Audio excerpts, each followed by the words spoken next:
You're listening to the Clean Comedy Podcast with your host, James Creviston.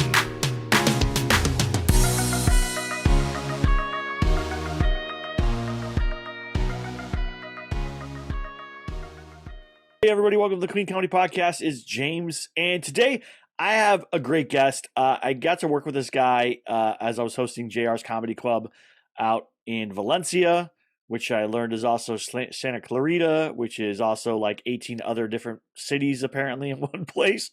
So I learned that at the time. But it was a great show. We had a fun time. I talked to a lot of people about that show. It was really funny because it was like Ken Gar was a headliner, and this guy was the feature, and I was hosting, and just kind of, it was a weird show for the first show, and the second show he just like, it brought thunder that was just amazing. So please give it up for the very funny, the very talented David Rosenberg. Hey, Welcome. So do you remember that show? Like, yeah, how I remember all shows. You remember all shows? I don't remember all shows, so good for you. You're way better than me. I have a notebook that I really just use to write set lists in. Yeah. And which is dumb because I've never stuck to a set list. But I write my set list in and occasional jokes. And I think if I look back and like on a date, even if it's way in the past, I could probably look back because I always date them and I always put like where it is. Right. Like, oh, I remember that show. That was that show. That was blah, blah, blah, blah, blah. So I should generally be able to do that. That's pretty awesome. I mean, I have all my set lists for every show I do. And I also have a recording of almost every show that I do for the most part. Really professional. Yeah. And I date them where it was and whatever and stuff. But besides that, if you told me who else was on that show, what happened on that show, I would almost never be able to remember. The only reason I remember that show is because the night before I took my first improv class. Oh, right. And then we were waiting for you and Ken to show up. It was 7:00 show started, 7:15, no one's there yet still. Paul and I talk. He's like, all right, they're going to be there in a little bit. Just go until Ken gets there and Ken tells you to get off the stage.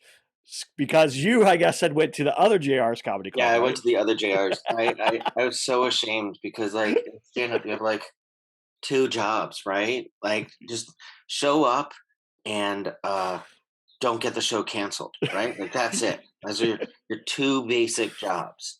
And if you don't manage to show up, you're like, oh god, I'm batting 50%. Like, well, batting 50% is actually good. Like, I'm getting an F at stand-up comedy at this point. So that's all you have to do, right? Yeah. Especially as a feature. Like, I wasn't the headliner that night. I'm not the top name on the bill, and people aren't coming to see me. I just happen to be there. So then I'm late. Dumb. Do you know how much time I had to do before you got there? No, how much time did you do? I did 21 minutes. Oh, good.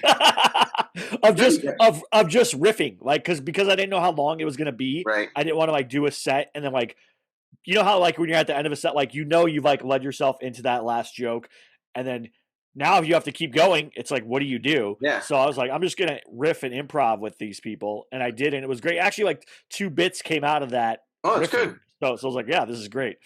But in like 18 years of comedy, I could name all the sets I've either missed or had to cancel or show up late for, because I really try never to do that. Like, I'm not late. I'm late in everything else in my life, much to my family's chagrin. But I once missed a show for a funeral, and I totally forgot about it, and I didn't write the guy, and I've never worked with that person again. Wow. Wait, it was a show for a funeral? Like you were performing at a funeral? No, I had to go to a funeral instead. Oh, okay. I missed the show. And I was like, they stopped doing shows eventually. But there's another booker that like I once totally forgot that I had booked it. But that was like 2-3 years ago. It might have even been pre-COVID. But like, I almost never, like, I'll get so frustrated. I'll go to, a comedy club just to see if I can weasel time, because inevitably someone doesn't show up.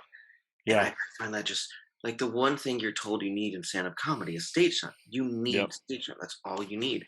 And so if you're booked by a comedy club and then you don't show up, it's like, what are you doing? Right?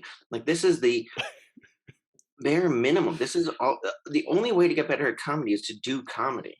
Yep. And I don't want to get into like the hardcore grinding debate, but the fact that people don't show up for club shows, I'm like, this is a club, right? Yeah.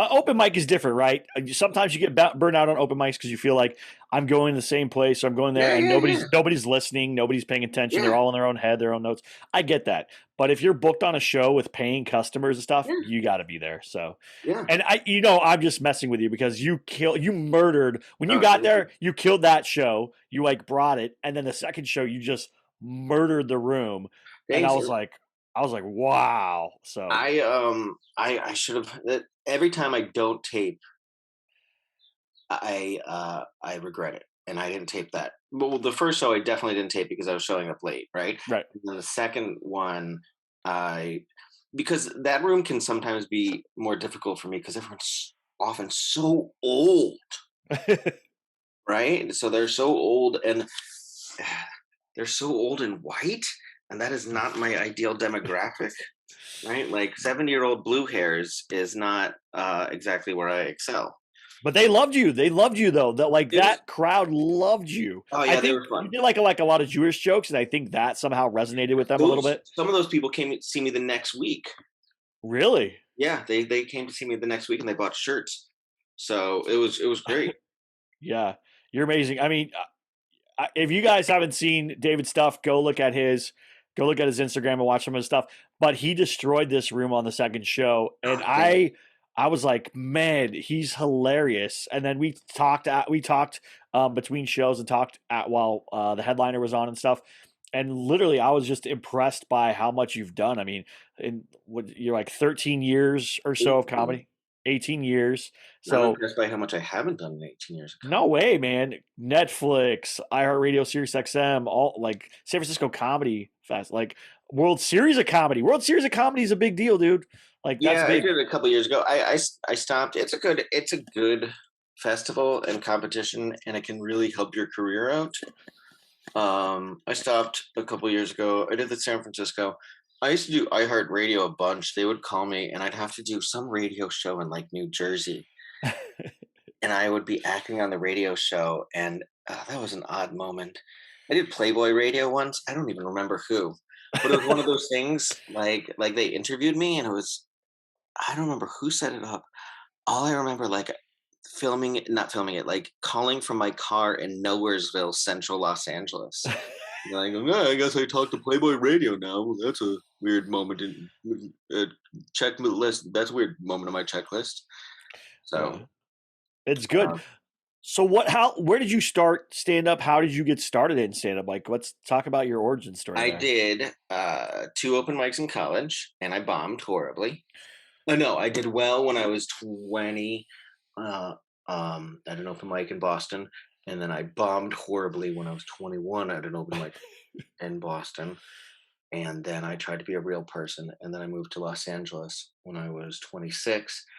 And then I took a comedy class. I took a class with Judy Carter, and of the book Fame. Yes, Um, yeah. The Comedy Bible. the Comedy Bible. She is the. I mean, I'm sure she's not the OG, but she's like the doyen of.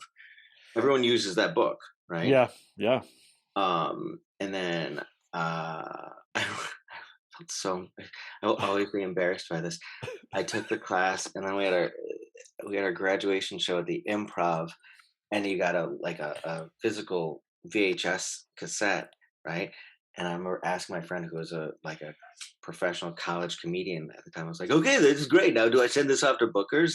And now I look back and be like, "Oh God, I'm so ashamed that I even asked." Like, Well, that. the problem is though, no one tells you. They just say you need a tape to do these things, and they don't kind of give you like how much time you actually need and what you actually need to get there. They just go, you need a tape, and then you go, well, now I have a tape, I Yeah. can do anything, right? But that's not how it works. And I think that's a lot of the bad parts of comedy classes. Like I love comedy classes, but they only teach you enough to get you on stage. They don't teach you enough to make a career out of it or build a job out of it. Well, I always find it entertaining that I missed the first half of the last class with Judy Carter, and that was after our performance. And I think that's when she talked about like, what do you do next, right? Right. And I already knew, like, I was already going to open mics and stuff, and some of the other people did. Um, I don't know. I mean, sometimes I think LA is a really toxic scene, and sometimes I think it's not toxic enough, and sometimes I think it's too toxic. I think there's a good sense of, okay, now you just go do comedy, right? You do it all the time. You do it every night. Like, you must have been hard for you to start while you're already married. And did you have kids when you started? Yeah. I started at 35. Like I actually started 9 months before my 35th birthday, and my wife is the one that like made me go do it. Like, because I was like, nah, I'm good. Like, That's we're good. unheard of. Yeah, no, she's awesome. She's a saint. She's the one it's always like, you should do this, you should do that, keep going, doing these things. So that's why I've done comedy for so long. I also do improv. She also pushed me to learn to write for sketches and work on I worked on a couple of TV shows and stuff. So she was like, do this thing, like do the thing that you want to do. Because I was a customer service manager for That's like a awesome. bunch of companies. I've been doing that. I had managed other people. I'd been doing that thing. I hated it. Every day I would come home and be like, I hate this job. I do not want to do this. Is not what I went to school for. Like I have a bachelor's in history, a master's in history, and a master's in business administration. I'm not an idiot. I should be able to do more than this, like that's how I felt. I felt like I must be some kind of moron to have to work. No offense to anybody who works in a job like that, No, but I mean, look, most work is awful, yeah, and yet it's what we need to do, right? yeah, yeah. And now I don't. Now my job, my living is writing jokes, writing scripts, writing commercials, doing stand up, teaching podcasting, doing improv. Like I literally get to do all the fun stuff every day and make money at it. And That's for good. me, That's the that's dream. the dream. Right. That's the dream. Now, the big dream is obviously Judd Apatow level, where I'm making movies and TV shows and doing stand up here and there and whatever. That's the dream. I don't want Jerry Seinfeld, right? Like I don't want to have to invest that much time into like sitcoms. I want to be able to go from project to project like Judd Apatow does. But I mean, yeah, if you could get paid to do comedy for your living, I mean, that's the Yeah, dream, that's that. In the beginning, we all want to be Seinfeld, and then after a couple of years, you go, "Yeah, I just want a living." I mean, some Yeah. people, still, but there's only, there's a handful, but there's a lot of people who make a living at it Yeah. in less glamorous fashions. Um, yeah, I've been doing it 18 years, 18 years. And where is well, let's go this. What's your favorite place you've ever performed, and what's the most unique place you've ever performed? I don't know, can I just list my least favorite places? Are you just gonna say anywhere in Los Angeles? Pretty much. I mean, I always say like I always think it's funny because I think Fresno is the greatest place I get to perform. I am there every couple Really? months, and I've had one bad show in like 30 shows in Fresno because Wow. it's just regular people in a regular town. It's not jaded like LA. It's always good. I've always had a fun time in Fresno. I don't That know. sounds I mean, awesome. I can never really I'm both self-centered and negative enough that I'll never really blame the venue for being that bad, right? Yeah. Usually, if it's like a bad set, it was my fault, right? Like I bombed for 35 minutes in Coos Bay, Oregon, but that was my fault. All right. I'm trying to think where else was atrocious that I did. Uh, That's funny. Cool. So why did you bomb for 35 minutes? Was it just material? Was it just you weren't feeling it? Or what was what do you blame for that? it was a triple run back when there were a thing, which was a run Yep. up the Northwest, right? And I'd done that room before, and I was feeling cocky, and I put the run together. I'd brought my friend as the headliner, and I was just going to feature.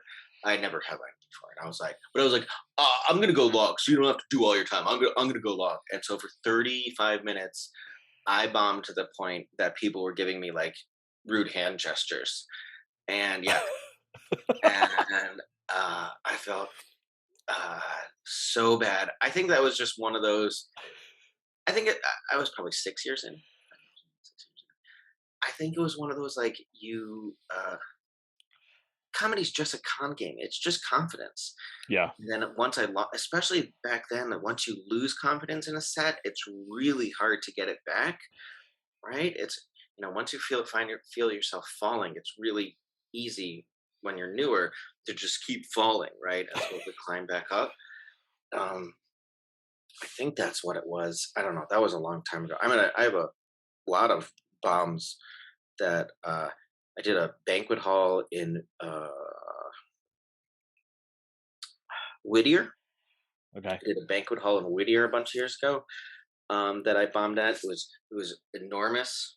So, and I do mostly crowd work, so it was really enormous. And so there was only the people in front of me that I could really see, and then everyone else. And the people in front of me didn't like me, so then I had nothing to play with. And then I had just like 300 other people who disliked me. Oh, it was rough.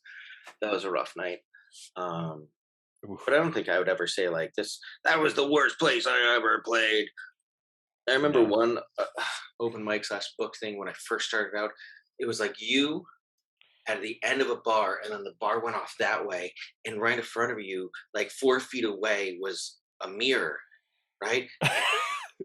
It was the worst setup you could possibly have, and I didn't have the wherewithal, or none of us did, to be like, I'll just turn this way and face the bar. That was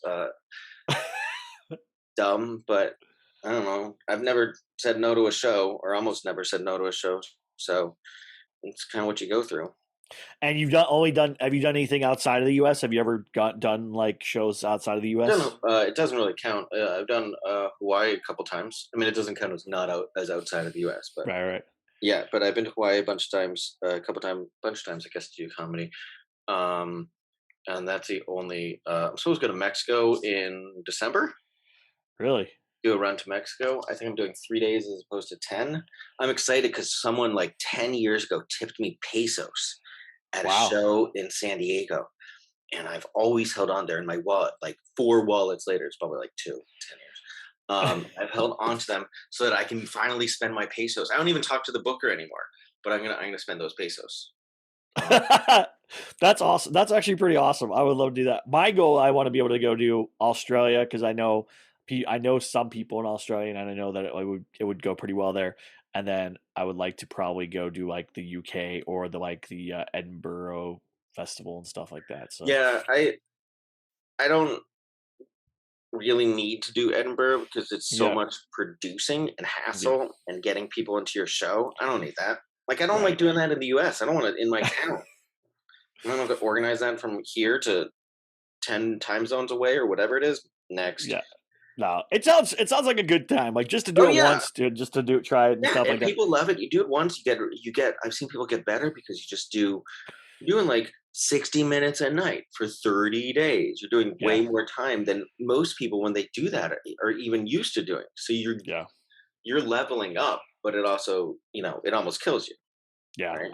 Yeah. I think it would be awesome. I would just want to do it. It's like one thing that's on my list of things to do. Also, if I ever get famous enough is to host SNL. That's the only other like big thing I ever want to do. I don't want to like be on SNL. I don't want to like write on SNL. I just want to go do one show and know what that experience is like, because I've been listening to, not that you should plug other podcasts, but I've been listening to Fly on the Wall podcast with Dana Carvey and David, what is his name? Him and David Hart. Dana Carvey and David Spade, thank you. And they've been interviewing so many people. And their first one was like Chris Rock, and then they just, I listened to like Cheryl Terry, and then they had 2 with Lauren Michaels, and it was just like a very interesting look behind the curtain of SNL. So yeah, those are the years that I grew up on. I grew up on the Dana Carvey years of SNL, right? That early Church 90s lady. heyday. Yeah. And I think about it, and I think, how different comedy is. Well, then what's funny is Kenan Thompson is now on SNL, and he's been on there for a while. And I remember being a kid watching all that on Nickelodeon when he was on Nickelodeon's like Up All Night thing or whatever. Yeah. So they had like that. So I like, my journey is like I saw Kenan when he started, and now Kenan in his later years on SNL, and it's just amazing to see the guy is just a monster. Like that's one of my dream interviews too, is Kenan from SNL. And well, I would say all that when I would talk to him. He'd be like, I'm on SNL now, James. Like, listen up. So it's like I once met many years ago in college. I met Helen Hunt, and I complimented her, and she'd probably just done as good as it gets. And I was like, I loved you in Quarterback Princess. It was like, like a dumb 80s movie, like an 80s rom-com from 84. Sometimes when you know like the little things about somebody, it really shows like you care, you appreciate what they've accomplished. Or you can like get a funny laugh because they'll be like, oh man, I can't believe you saw that.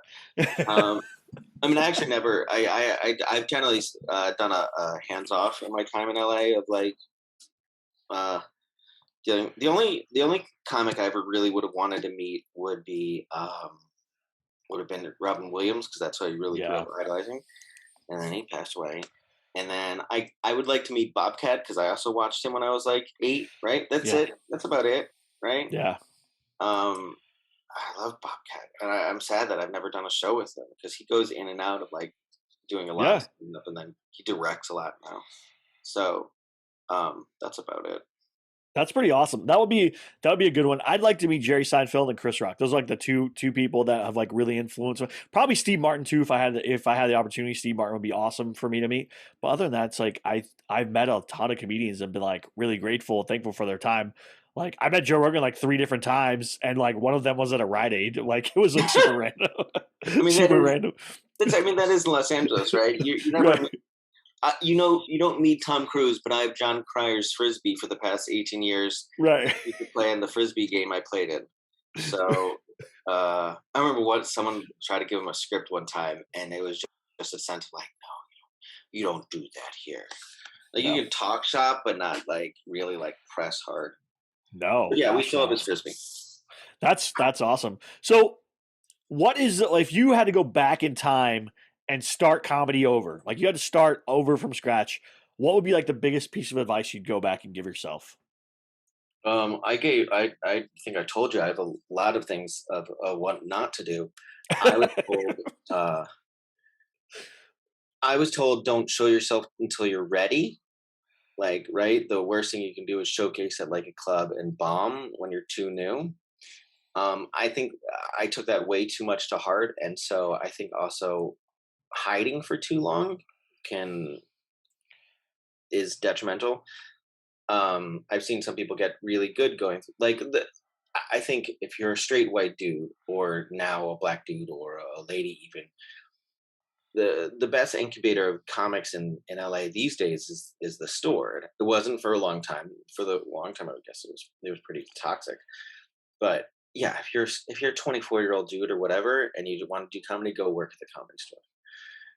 I also think I do shows in the greater SoCal region, and I always think it's best to get good in a small market. Like I go to San Diego a lot, and I think those people have it perfect because there's like 5 clubs, but a lot of independent shows. There's don't tell shows. There's like a lot of stage time. Yeah. But without all of the pressure. And there's money, right? You can get paid in San Diego much easier to get paid in Los Angeles. And the audiences are so much better. Yeah. Right. I wish I would have started San Diego. I was in the Navy in San Diego, and I saw like Gary Owen, he started stand up in the Navy, like he won, and he started in San Diego, and then I was like, man, I would love to do that, and I just like kind of glossed over it during my time. I wish I would have, but now, I see a ton of shows in San Diego, and I was like, I go to Madhouse was there when I was there, and I was like, never went. There. I'm there at the end of November. There every couple months. I was in Oceanside last night. Is there a club in Oceanside, or is there just shows? The Grand is not in Oceanside, but there's a couple of independent shows in Oceanside, but they're all arguably better than just about anything in Los Angeles. Right? Like Los Angeles proper. Like even doing some of the big club shows, the audiences are so weird, right? LA audiences can be so weird. Like Santa Clarita, where we did, is good. A little old, but like good. But the stage time down in San Diego is almost always better. Like I've walked into shows in East County, San Diego, and be like, oh yeah, this looks like a Klan rally, and then have it turn out to be like the best show that month because they're just fun, and I don't do any politics, so I don't have to worry about anything, right? Yeah. So I'm not going to step on any third rails, and they're just regular people, and whatever that's worth, it's always a better audience. Yeah. So that is one advice would be to start somewhere else. And then, though I also give people this, I also tell people that don't move to LA until LA says to move to LA, because I've seen a lot of people. LA looks at you as you are when you hit LA. So if you Right. start as an open micer in LA, it's really hard to shed that label. And if you come in as a road headliner, then that's what you're known as. But if you're I've seen people who come in from the road to LA and then they keep having to go back to the road, back where they're from. It just makes it harder. Yeah. So it's another bit of advice. Does that count? Yeah, no, that's great. That's great advice. And I've heard the same thing. I've heard kind of like, if you could start in the Bay Area, Yeah. that'd be great. Or if you could start in San Diego, that'd be great if you're in California. If you're not, start somewhere else. Go to Chicago if you want to go to like a mid-level kind of big city, but not too big like New York or LA or Boston or Philly. Like they have good places too. So it's good. And then a lot of people also say, some of those big places in the Midwest, St. Louis and stuff like that. Yeah, I mean, Kansas City, you'll do well. yeah, and it also really depends what you're looking to do Right. in stand up. Like LA is just about the industry. So if you want to get on TV, this is where you want to be, or Right. New York and a little Chicago. But you can have a road career from Milwaukee. You can have a road career from Chicago or Indianapolis. You can do cruises from wherever you want. Um, the one thing I admonish people is you should start somewhere where there's enough time. You need time. We Yeah. started with that, and you need time more than anything else. You just need stage time. So, you know, Vegas, one of those towns that has a lot of open mics and shows where you have time to go and figure out who you are and how to be funny on stage and to build your confidence. That's all you need.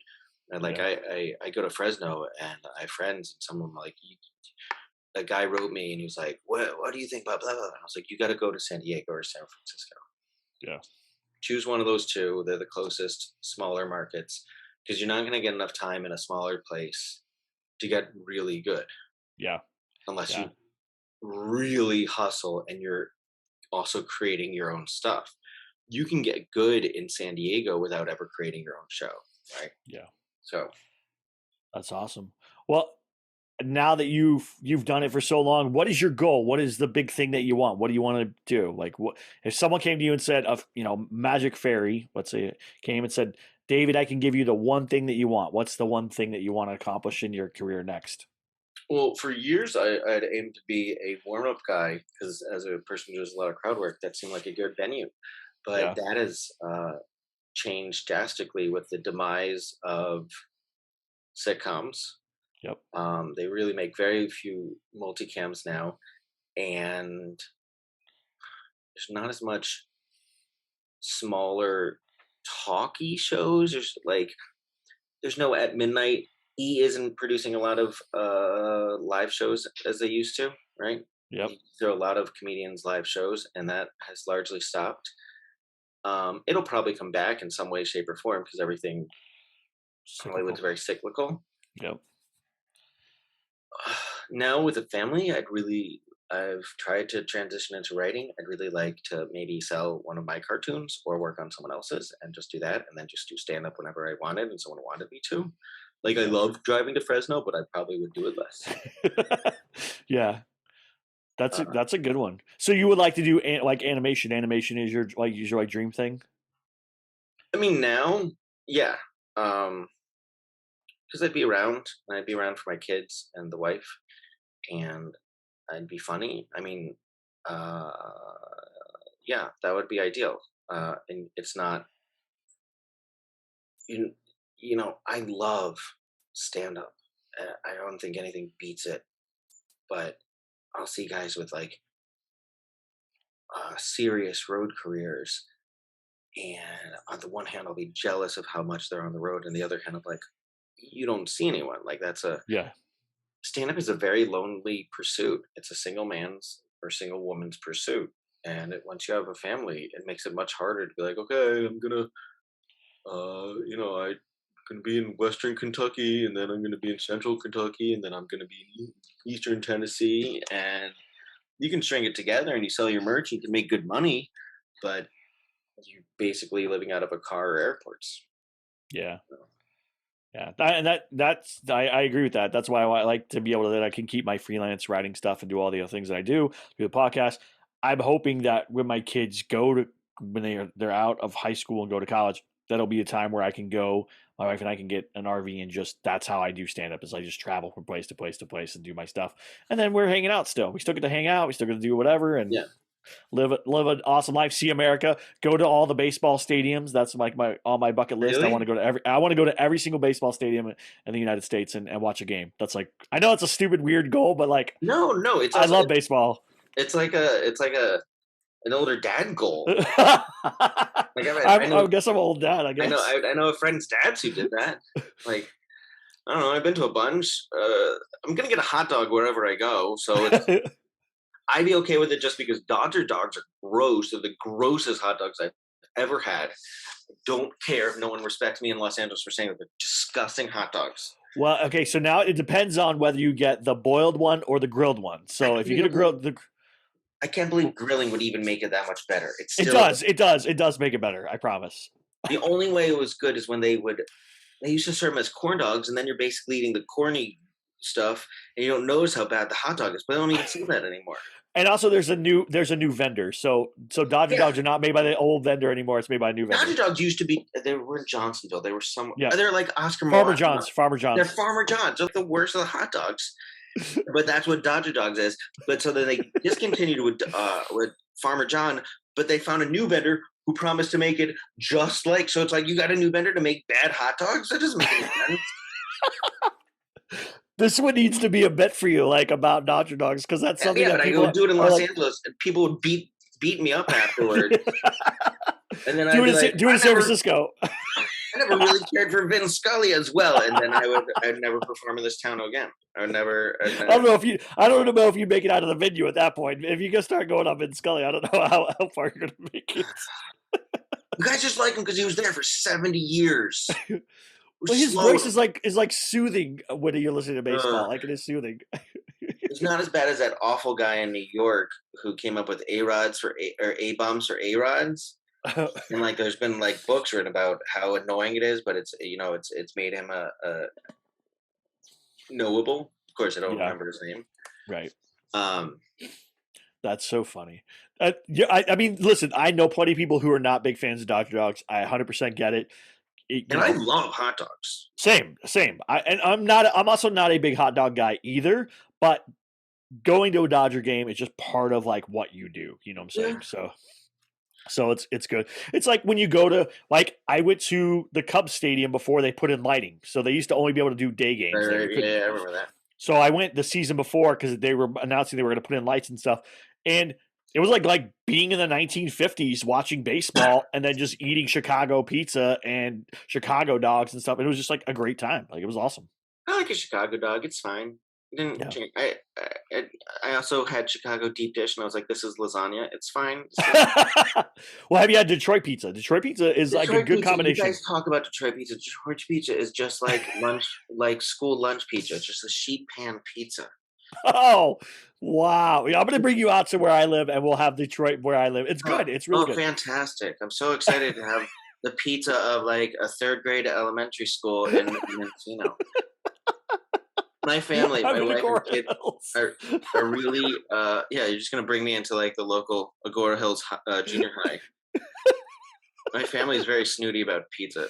I'm not as snooty, but really? My wife and kids are very particular about pizza. That's hilarious. I like good pizza. Yeah. Now, sorry for everybody that's turned to a food show. Okay. I don't know what happened there. It is what it is. But that's part of, as you become a comedian, as you travel around, you're gonna try different things, you're gonna see different things, and you're gonna find the world. I used to rate shows by like what food they either serve there. I'll do any show in Oceanside because there's a barbecue in Southern place called That Boy Good, because I'll go to That Boy Good beforehand. Really? I've never been down there. I got to go to. I used to live in Oceanside for a little bit, and there was a pizza place on the main drive in Oceanside, like right before you get on the beach. And I would work there. I knew the family, and I worked there and stuff. And so I love Oceanside because of that Boy Good. I did a show there last night. I walked through a night market, like they were selling like tchotchkes and like there was like vendors and heroes and gyros and whatever. And I was like, it's still not going to be better than the ribs. So I just went and got my ribs. That's awesome. I'm gonna have to go there. That sounds awesome because I love good barbecue. There's not a lot of good barbecue places in the LA area. Sorry, there's guys. more pop-ups. And actually, there's going to be a competing one. There's Heritage Barbecue, and they're opening up in Oceanside as well. So even more reason to do shows in Oceanside. And there's a couple of shows in Oceanside. Well, I'm gonna have to get booked on some shows in Oceanside. I guess I gotta better start looking. Hey, if you're in Oceanside and you're booking shows, hit me up. Like, let me know. Hey, and if you go to Petco Park, they have a Phil's Ribs in Petco. Petco is the listen. Okay, I am a Dodger fan. I love the Dodgers. Petco Park is the best stadium I've ever been to in Major League Baseball. Ever. I mean, I guess I only agree because there's a Phil's there, and Phil's Ribs are so good. But they have everything there. Like, literally anything you could want to eat, they have in that stadium. And the stadium's just so cool. Yeah, the stadium was pretty cool. I went there. Yeah. I think we saw either a Padres Phillies or a Padres Mets game a bunch of years ago before the Padres kicked my Mets out of the playoffs this year. Oh, that's why you have a negative outlook on things. You're a Mets fan. You have to be. You can't ever be positive as a Mets fan. No, it's not just that. Look, it's not like we're like it's not like I'm from Detroit, right? Oh wow, Shane. Or one of those. Like, I don't even understand why the Pirates still exist. But I grew up in Mets fan. We won in '86. That was last year. It's all good. I'm just messing with you. Look, I grew up as a Texas Rangers fan in Texas. I went to go games when Noah Ryan was there, but I also watched a lot of games, back in the day when, Frank Thomas would come and play from Chicago and like all the guys when the Oakland A's were actually like a good team with Canseco and like all that stuff. Like Royals came to play and Bo Jackson was there. Like I was excited as a kid. Like there were things that that genre, that era of like baseball was like what probably made me be a huge baseball fan. It's just like I feel like everybody was amazing then. And the Rangers were never good. They were never like good. They were like never great. But I mean, that's it. Yeah, but they had like a great. Noah Ryan was a great pitcher when they were there, and Oil Can Boyd was like a great pitcher that they had for a while. Like they had some, they like had some great people, but they like never could get over the hump. Like they couldn't do it. But that was my team. Like I grew up in Texas. I loved watching games. It was just amazing. And now that I think they're like on their third stadium is what someone told me. Like they built a third Rangers. I'm like, how many do you need? Look, if you can, I mean, they tricked the voters into giving them another stadium. Like, I guess we give the Rangers another stadium. Well, I think they're giving the Chargers a stadium in like Woodland Hills area or something like that. Aren't they tearing down the mall to build a stadium or something over there? Is what I heard. So much sense for the 9 Chargers fans that live in Well, Agora Hills is their like their headquarters is in Agora Hills. So I think that's probably why. Oh. And they're not going to get to build it out here anywhere. Like there's no room. What are you going to do? Build it in the mountains on the way to Malibu?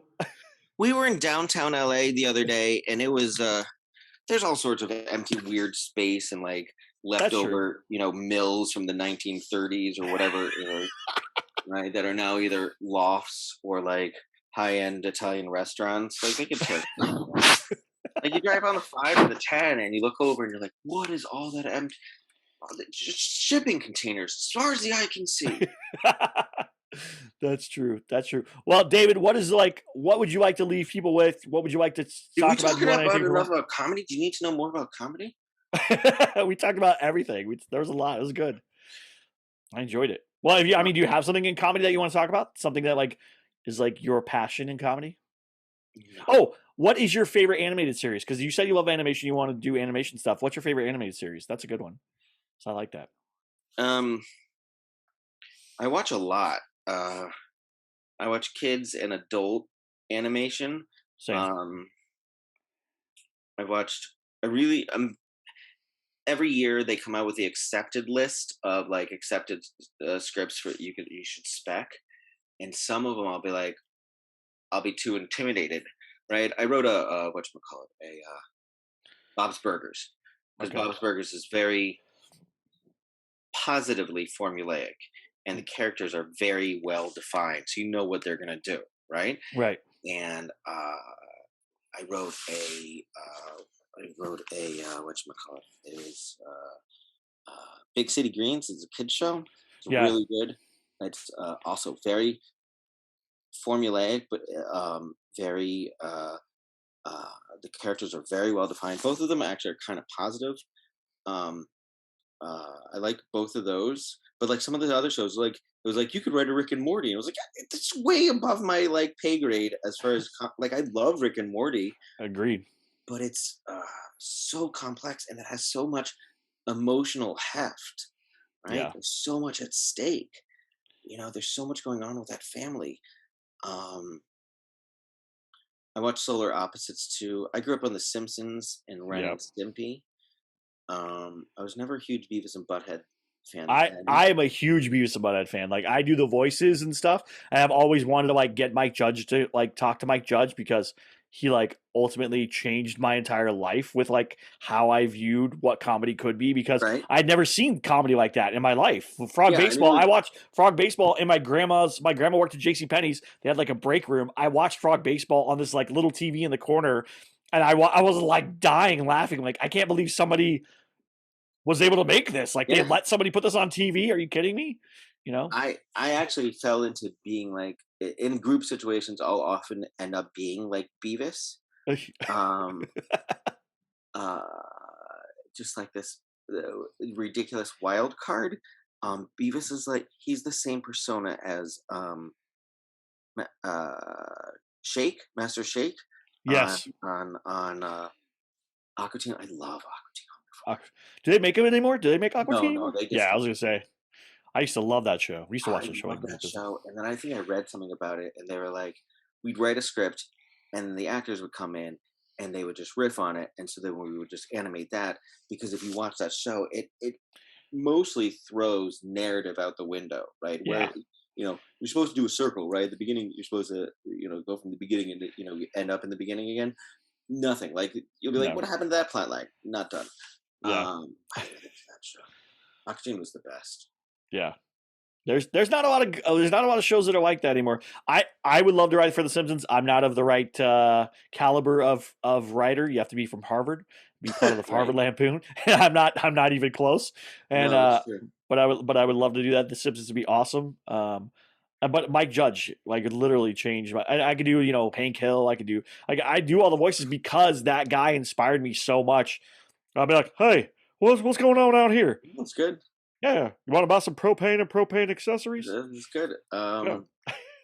I never watched those.